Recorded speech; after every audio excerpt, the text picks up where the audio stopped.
अस्सलाम वालेकुम जी। तो डियर स्टूडेंट्स, मैं उम्मीद करता हूँ कि आपकी इंटरमीडिएट पार्ट 2 इंग्लिश कंपलसरी की बहुत अच्छे से आपकी तैयारी हो रही है। तो आज की इस वीडियो में मैं आपके साथ शेयर करने जा रहा हूँ पास्ट पेपर नंबर 3 जो इंग्लिश कंपलसरी इंटरमीडिएट पार्ट 2 का है, और इसे मैंने सॉल्व किया अच्छे तरीके से।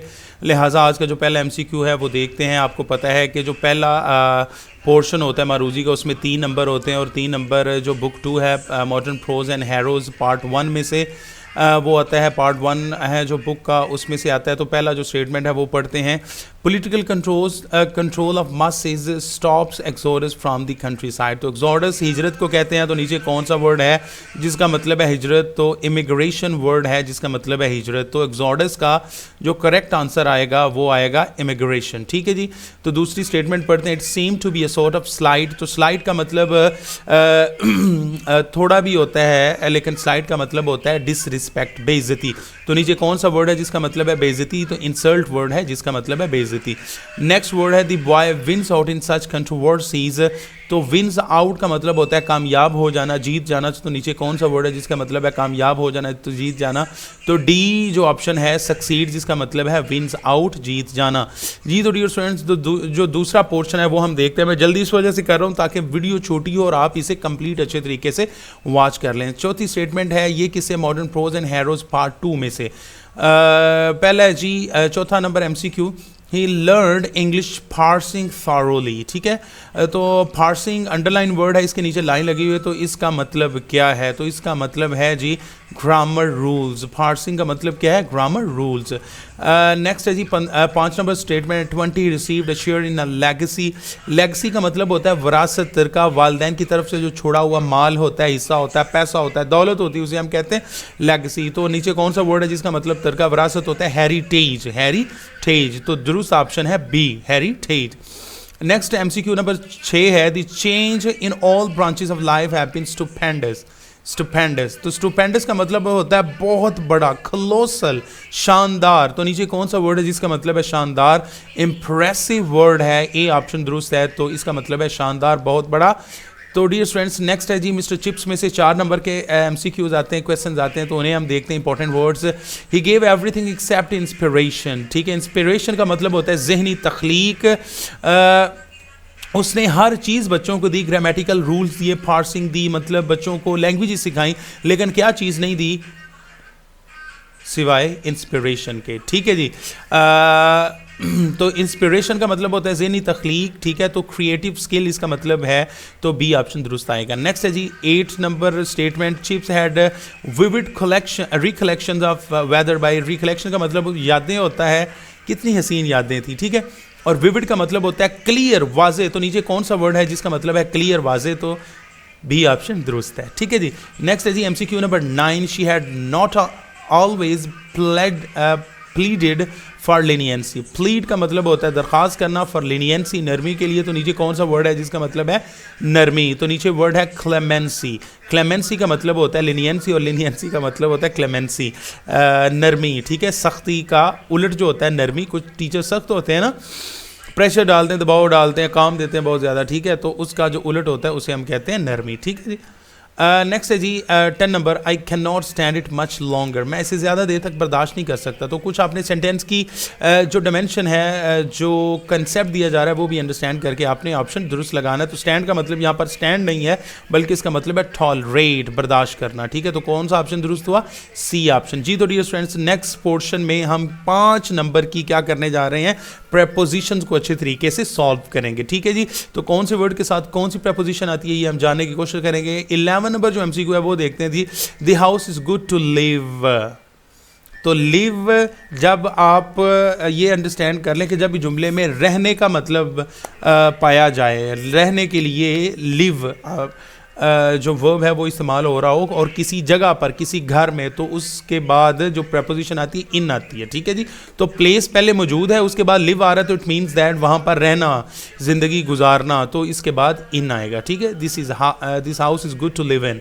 ये रहने के लिए, रिहाइश के लिए बेहतर घर है। ठीक है जी। आ गया जी 12वां MCQ, Nadir is addicted. Addicted के साथ जो प्रेपोजिशन आती है वो आती है टू, तो डी ऑप्शन दुरुस्त है। और एडिक्टेड टू का मतलब होता है नशे का आदी हो जाना, किसी चीज़ का आदी हो जाना। Nadar is addicted to drugs, Nadar जो है वो नशे का आदी हो चुका है। ठीक है जी। 13 नंबर एमसीक्यू है, he is negligent. Negligent his duties, negligent of आता है इसके साथ। नेग्लिजेंट के साथ क्या आता है? ऑफ, बेखबर होना। ठीक है जी, बेपरवाह होना, नेग्लिजेंट, लापरवाह होना। ठीक है जी, नेग्लिजेंट ऑफ हिज ड्यूटीज़, वो अपने फ़राइज़ से लापरवाह है, बेपरवाह है, वो बेफिक्रा है, उसे कोई फिक्र नहीं है। ठीक है जी। नेक्स्ट है जी 14 number MCQ, pious people are indifferent to worldly gains. Indifferent का मतलब होता है से ला ताल्लुक, और इसके बाद जो प्रेपोजिशन आती है वो आती है टू।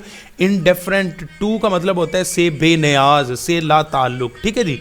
नेक्स्ट है जी, तो कौन सा ऑप्शन दुरुस्त होगा? इनडिफरेंट टू, ए ऑप्शन आपका दुरुस्त होगा। नेक्स्ट है जी एमसीक्यू नंबर 7, और सॉरी 15, स्टेटमेंट नंबर 15। ये 14 पढ़ी है, ये 15 पढ़ी है जी। तो नेक्स्ट है, मेरा ख्याल है 15 ही है। Sewage from all sections of societies carried dash pipelines to disposal plants. जो सीवेज है, सीवरेज का जो पानी होता है, निकास होता है, गंदा पानी, ठीक है, तो वो कैरी किया जाता है। तो कैरी के साथ जो प्रपोजिशन आती है वो थ्रू आता है। ठीक है, थ्रू के जरिए, पाइपलाइंस के जरिए। ठीक है जी। Sewage from all sections of societies carried through, तो डी ऑप्शन जो है वो दुरुस्त है।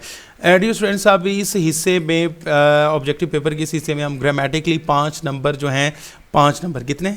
5 नंबर जो हैं वो सीधे करने की कोशिश करेंगे, क्योंकि हमने इसमें जो ग्रामेटिकली सेंटेंसेस हैं उन्हें देखना है। ठीक है। वन मस्ट ओबे हिज एल्डर्स, तो आपने याद रखना है ये उसूल के जब जुमले में वन आ जाना है, क्या आ जाना है? वन, और सब्जेक्ट बन रहा है, क्या बन रहा है? सब्जेक्ट। जुमले में सब्जेक्ट फाइल बन रहा है, काम करने वाला डूअर बन रहा है, तो उसके बाद जो उसका ऑब्जेक्टिव केस आएगा ना, वो वंस आता है। क्या आता है? वंस। क्या? वंस। ये आपने याद रखना है। One must obey one's elders, his elders नहीं आएगा। वन अगर सब्जेक्ट बन रहा है तो उसके बाद जब वो ऑब्जेक्टिव केस आएगा तो वो भी वंस आएगा। ठीक है जी, हिज हर नहीं आएगा। One must obey one's elders. ठीक है जी। नेक्स्ट है जी, he availed of the opportunity. Underline करें अवेल। अवेल जब भी जुमले में आ जाए इसके बाद रिफ्लेक्सिव प्रोनाउन आएगी। रिफ्लेक्सिव प्रोनाउन से क्या मुराद है? जिसके आखिर पर सेल्फ आए। जैसे शुरू में ही आ गया तो हिम सेल्फ आना था, he availed, he himself availed of the opportunity. तो देखते हैं जी किधर है, ये डी ऑप्शन दुरुस्त है, ही अवेल्ड हिमसेल्फ। अवेल वर्ब के बाद क्या आएगा? रिफ्लेक्सिव प्रोनाउन आएगी। तो ये उसूल याद रख लें, जब भी जुमले में अवेल आ जाए, क्या आ जाए? अवेल वर्ब आ जाए। और भी कोई 5-7 वर्ब्स हैं जो आपके ग्रामेटिकली स्ट्रक्चर में पूछे जाते हैं, जिनका 1 नंबर दिया जाता है। वो नेक्स्ट इंशाल्लाह अल अज़ीज़ वीडियोस में वो भी आपको पता चल जाएगा, या मैं गेस में बता दूंगा इंशाल्लाह अल अज़ीज़। अभी तो हम वो क्या कर रहे हैं, अभी ट्रैक पे चढ़ रहे हैं। और मैं ये मेरे यूट्यूब चैनल पर पहली या दूसरी वीडियो होगी फर्स्ट ईयर सेकंड ईयर के पर्सपेक्टिव में। पहले मैं थोड़ा सा काम करना शुरू किया था 9th-10th के हवाले से। अब इंशाल्लाह अल अज़ीज़ हम जो कॉलेज की क्लासेस हैं, ठीक है, वो साथ लेकर चलेंगे अपने यूट्यूब चैनल पर। He availed himself of the opportunity. Next है जी, हिज हेयर्स आर ब्लैक। आप अंडरलाइन कर लें, हेयर्स जब भी जुमले में आएगा ये सिंगुलर हालत में आएगा। क्या? सिंगुलर हालत में, लेकिन माना प्लूरल का देगा। ठीक है जी। हिज हेयर, उसके बाल, ये सी वाला ऑप्शन दुरुस्त है, हिज हेयर। और हेयर बाल के बाद क्या है? हेल्पिंग वर्ब भी सिंगुलर आएगा, प्लूरल नहीं आएगा। His hair is black, C वाला ऑप्शन दुरुस्त है। नेक्स्ट है जी, the wisdom is the gift of God. आप अंडरलाइन कर लें, जब भी विजडम आ जाएगा तो विजडम से पहले कोई भी जो आर्टिकल है वो नहीं आएगा, ना ए, ना एन, ना दी। ठीक है जी। ना डेफिनेट आर्टिकल आएगा, ना इनडेफिनेट आर्टिकल आएगा।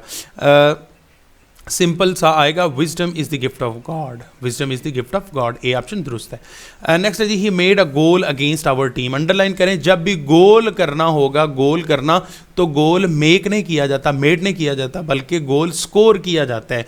ही scored a goal against our team, उसने हमारी टीम के खिलाफ क्या किया, स्कोर किया, गोल स्कोर किया। तो गोल मेक नहीं, गोल स्कोर, ठीक है, score a goal, make a गोल नहीं, स्कोर अ गोल, क्या, स्कोर अ गोल। 5 दफ़ा बोले, score a goal, score a goal, score a goal, score a goal, score a goal. इंशाअल्लाह अज़ीज़ आपको याद हो गया होगा जी। तो डियर स्टूडेंट्स, ये था जनाबे वाला 12वीं क्लास का इंटरमीडिएट पार्ट 2 का इंग्लिश कंपल्सरी का ऑब्जेक्टिव पेपर। मैं उम्मीद करता हूँ कि आपको ये वीडियो अच्छी लगी होगी। अगर आपको ये वीडियोस पसंद आए तो हमारे यूट्यूब चैनल को लाजमी सब्सक्राइब कर दें। Thanks for watching this video. अल्लाह हाफिज़, बाय बाय।